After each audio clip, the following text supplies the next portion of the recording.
రే junior junior, ఓహో స్నానం చేస్తున్నావా?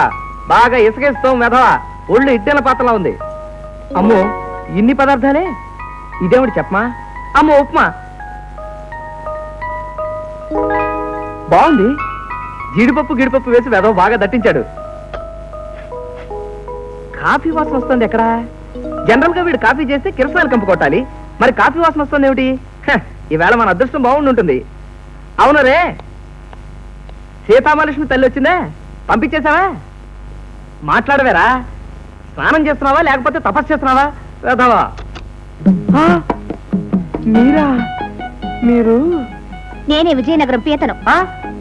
పీత కాదు, సీతే. ఎంత అందంగా ఉందో సీత. సీత లాయర్ని కంగారు పడకూడదు. మీరెప్పుడు వచ్చారండి? పొద్దునే తగలడ్డాను, ఇంటర్వ్యూకి ఏడ్చాను, సాయంత్రం బండికి పోతాను. ఏమిటండి ఆ మాటలు? పొద్దున్నే ఒక అర్జెంట్ కేసు తగలబట్టి అక్కడికి తెచ్చా. పొరపాటున మా జూనియర్ మీ విషయంలో ఏమన్నా అమర్యాదగా ప్రవర్తించుంటే వాడి తరఫున నేను క్షమాపణ చెప్పుకుంటానండి. ఎందుకండి అంత కోపం? కొంచెం నవ్వండి. అసలు మీ ఉత్తరం వచ్చిన దగ్గర నుంచి మీకోసం స్టేషన్ దగ్గరే పడిగాపులు కాస్తున్నానండి. అన్నట్టు మీ ఇంటర్వ్యూ ఏమైందండి? అయ్యింది, త్వరలోనే అపాయింట్మెంట్ ఆర్డర్స్ కూడా పంపిస్తానన్నారు. అసలు మీరు ఉద్యోగం చేయవలసిన అవసరమే ఉందండి. మీకులా నేను పెట్టిపుట్టలేదుగా. డబ్బుకు ప్రాముఖ్యత ఇవ్వకండి, మనిషి మనసు ముఖ్యం.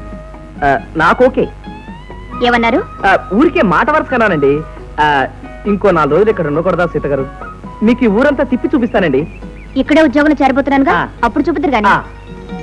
గురుగారు మీకోసం పొద్దు నుంచి తిరగ చస్తున్నానండి. ఏం పాపం? చేతిగారు ఇచ్చారండి. ఇప్పుడు వెళ్ళింది ఎవర్రా? అవును చేతిగారే. అయినా ఈవిడ వాళ్ళకం చూస్తుంటే మీ ఇద్దరికి కనెక్షన్ కుదిరేట్లేదండి.